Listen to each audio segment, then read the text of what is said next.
Isn't that one of the coolest intro scenes you've ever seen? Two ninjas stare off, run through a meadow, jump high in the air, and strike at each other with a katana. On NES, that whole scene was pretty impressive all in itself. And that's just the start. First things first. I'm going to attempt to pronounce Gaiden and Ryu the correct ways. I was like almost everyone else until people educated me on the proper pronunciation of those two words. Both fairly recently, too. So if I sound super smart because I can say Gaiden and not Gaiden, I'm not. I just learned it the right way. Anyway, Ninja Gaiden on the NES. The game was a great game, and it's for a variety of reasons. It has a great story. The soundtrack is dramatic. The controls are fairly solid and easy to pick up. But most of all, the story is pretty kick-ass. The story is played out between each level, or act. They take the form of cutscenes where there's a small letterbox scene and a few lines of text on the bottom. These scenes in themselves are very impressive. They're played out nicely, and the story is very easy to follow. There's usually a cliffhanger at the end of each one, so you want to make it to the end of the next stage just to pick up on where the story ends and see what happens next. And of course, this repeats until the end, and you finish the game. The problem with this? Well, for one, the ending is pretty sappy. I guess that's to be expected. However, the main issue with that is that many players will never see the light of the ending. And why is that, you may ask? It's because the game is that damn difficult. Now, before I continue, I can say that I finally managed to complete the game without any sorts of cheats during this playthrough. When I owned the game, I was never able to make it past Gyo. I may have hit the final demon once, but I was never able to defeat it. Now that I explained my childhood memories with this game, let me just explain why the game is so damn difficult. First, the enemy spawn system. You know how most games, the enemies spawn in advance, so that when you enter that part of the level, they're already there? That way, if you kill them, move slightly off screen, and then come back, most of the time they're still dead and you don't have to destroy it again. Well, Ninja Gaiden is a bit different. The enemies appear exactly when the side of the screen hits their spawn area.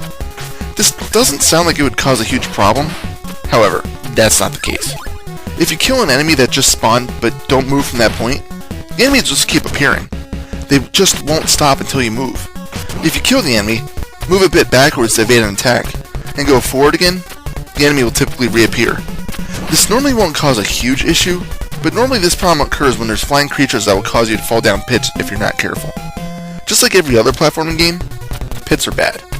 But there's one stage, just one stage, that will cause you pain, frustration, rage, and increase your urge to kill. Stage 6 freaking 2. 6-2 starts off innocently enough. You start the stage and get the usual abundance of enemies throwing crap at you. Once you get halfway through the first floor, you start seeing how difficult the stage is going to be. You get about 3 or 4 guys in jetpacks throwing shurikens at you. The only way to really succeed here is to use the jumping slash ability, which will eat up your ability power. More of that later, but let's just say that if you had to start the stage with no power, you'll have just enough to complete this first floor. After that, it just keeps getting harder. The next floor, you have this platform here with a guy that's giving you just barely enough room to fall down and kill him. If you're too slow, he'll start firing his machine gun, and it'll be a struggle just to kill him without falling. Next up, you have to navigate this jumble avoiding a bird and a bat. It's not easy. It's pretty easy until this part here, where most people just give up. You have a bird that will keep spawning at the worst spawn point in history. You have one of these guys that chucks swords at you. All the while, you'll probably have the football players charging at you constantly from off stage. Not even funny. The easiest way to complete this is just to slowly edge toward the spawn area, so that the sword thrower moves backwards until he spawns. If done right, he won't reappear. Then, you need to jump carefully and slash the bird that appears. One bad move and you'll probably fall in the hole in the bottom. After that, the stage isn't too bad, but you still have 6-3 next. There's a few frustrating jumps, but in my opinion, it's still not as hard as 6-2. After you complete 6-3, you have to fight a total of 3 bosses. I'll explain those a bit later, when I explain the story a bit more in depth. I just want to get the overall difficulty frustrations out. Oh, one thing I need to rant about really quickly. Why do games have to put a 0 in front of your lives if they know you're never going to get more than 9 lives? In fact, I've never gotten more than 4. It's not like you get 99 lives or anything, there's maybe 3 extra life power-ups in the game. So why bother with the 0 placeholder? Granted, Ninja Gaiden isn't the only game to do this, but the thought had occurred to me when I was playing it. I just never understood it. Okay, time to get back on track. You're a ninja in the game, so of course you got your sword. But that's not your only weapon. You also get about a half dozen power-ups that take up spiritual strength to use. Think of this spiritual strength as a form of ammo. These power-ups take the form of your standard ninja star, to a windmill shuriken that doesn't have much range, but comes back at you like a boomerang. If you can time your jumps right, you can just jump over and let attack foes behind you as well. There's a fire wheel attack that launches a few balls of flame in an upward diagonal. In my opinion, it's not entirely useful, as you need to be close to the enemy for it to hit, unless they're above you. It's very useful in the final boss fights though. You can also get a jumping slash ability. With it, whenever you jump and attack, you become a whirling ball of blade, so anything you come in contact with is damaged. It will destroy bosses very quickly. That is, if you can manage to hit a boss stage with any power left. See, this ability uses 5 points per use. In order to gain new points, you need to attack the balloons, flies, candles, or whatever else is floating around that stage. So the only way to really gain spiritual strength is to break the things that give you the 10 spiritual strength. But by doing this, you need to have memorized each stage to know exactly where they are. And that's also assuming that you won't need to attack any enemies in the air. There's 2 other abilities you may find, although each one is only temporary and won't last too long. The hourglass will freeze all enemies at their spot for about 5 seconds. The second is an invulnerability that will last for a few seconds and kill anything you hit. But when it expires, it will force any ability you already had to be gone. In layman's terms, your penalty for using the invulnerability is no power afterwards. Oh, and there's an odd similarity to Castlevania here. Simon whips candles. Ryu slashes candles, among other things. Anyway, Ryu moves around like any normal human would. If you jump, you can't just abruptly change direction in the middle of the jump, which can cause some troublesome jumps at times. However, one of the more interesting aspects of his moves involves jumping off of walls. Jump towards a wall, and Ryu will cling to it. You can bounce between small, narrow columns, which is required at certain points to proceed. There's another trick you can use too, though. If you jump off of a wall but immediately press the directional pad back towards it, Ryu will go back to the wall, but also a bit higher than before. Using this technique, you can easily climb walls to get the higher power-ups, or also to save your ass when you almost fell down a pit. Without this technique, you might be forced to suicide. Just be forewarned. It may take some practice to use it, so you may die a few times. Let me give you the full story quick before I move back onto the difficulty, or more accurately, the final stages of the game. In the opening scene, one of the ninjas is Ken, Ryu's father. Ryu reads a letter to go see some archaeologist named Walter.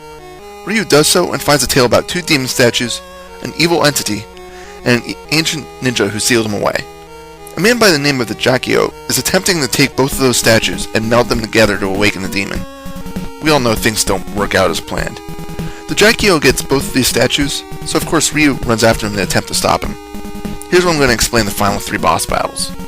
After 6-3, you start 6-4, which is pretty logical. 6-4 contains 3 different bosses, and here's the mechanics behind them. If you fail at any of them, you need to start 6-1 over. Yeah, that's right. If you die at any of those bosses, regardless of whether you have lives left or not, you go back towards the 6-1 and need to complete those other 2 pain-in-the-ass stages again. You'll probably become proficient at them in time, or just rage and shut the game off. Fortunately for you, after each battle, you get your health back. Unless you die. If you have to start over, you keep whatever health you had at the end of 6-3. Fortunately, any bosses killed remain dead. Confusing? It's not too bad. Oh, and be thankful that, number 1, at the end of 6-3 there is a health power-up, but it only restores about half of your health. And there's also infinite continues. Be very glad about that. So here's the end. You first find out that the first battle is against Ryu's father, whose mind is being controlled by an orb. Yes, a red frickin' orb. You don't attack Ryu's father to kill him, but instead the red orb to break the mind control. This is difficult only because the orb will constantly spawn floating red sparks.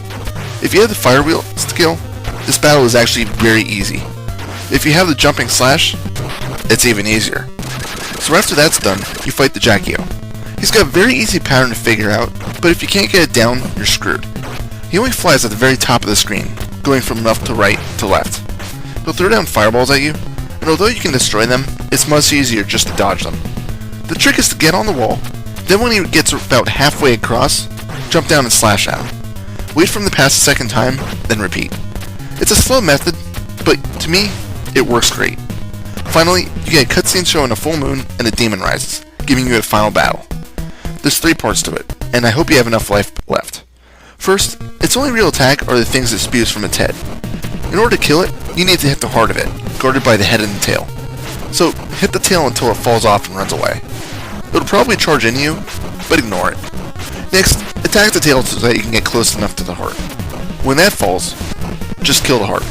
You'll get a final scene showing the castle crumbling on the ground, and, of course, as expected, Ryu gets the girl.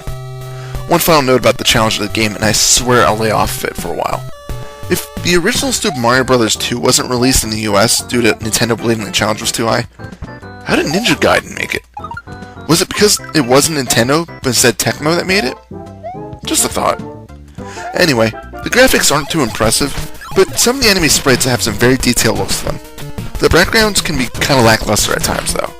The final stages seem to get more detail as the developers try to show the evil essence of each stage, but it would have been nice to see that level of detail on the first few acts too. Finally, the music. It's well done. In the first stage, it's a great theme to start the game off. The second act, when you're trying to escape a jail cell, it sounds action-filled. The third act is a frantic race to get that one demon statue back, and it sure sounds like a hasty theme where time is crucial. Some of the songs do repeat later on in the game though, but it's never to the point of annoyance, and each song fits the stage that it's used in. So what's the deal with Ninja Gaiden? Is it good, or is it bad? Would I play it again, or would I just throw it on eBay and never see it again? Well, it's a challenging game in the least, but it's definitely fun. The cutscenes are a very interesting way of telling a story in an NES game, and especially in a platformer. Sure, the difficulty is relentless, and you'll probably break a few controllers, but with enough practice, it's fairly easy to finish the game. Well, easy as long as you can get around those cheap pit deaths. The only thing that I would rather have seen is the ability to flat out just climb the walls, instead of having to leap off them. However, this is something that's added in the sequels, so I guess Tecmo felt the same way. Final score? 9 out of 10. This is Reaper. Happy fragging.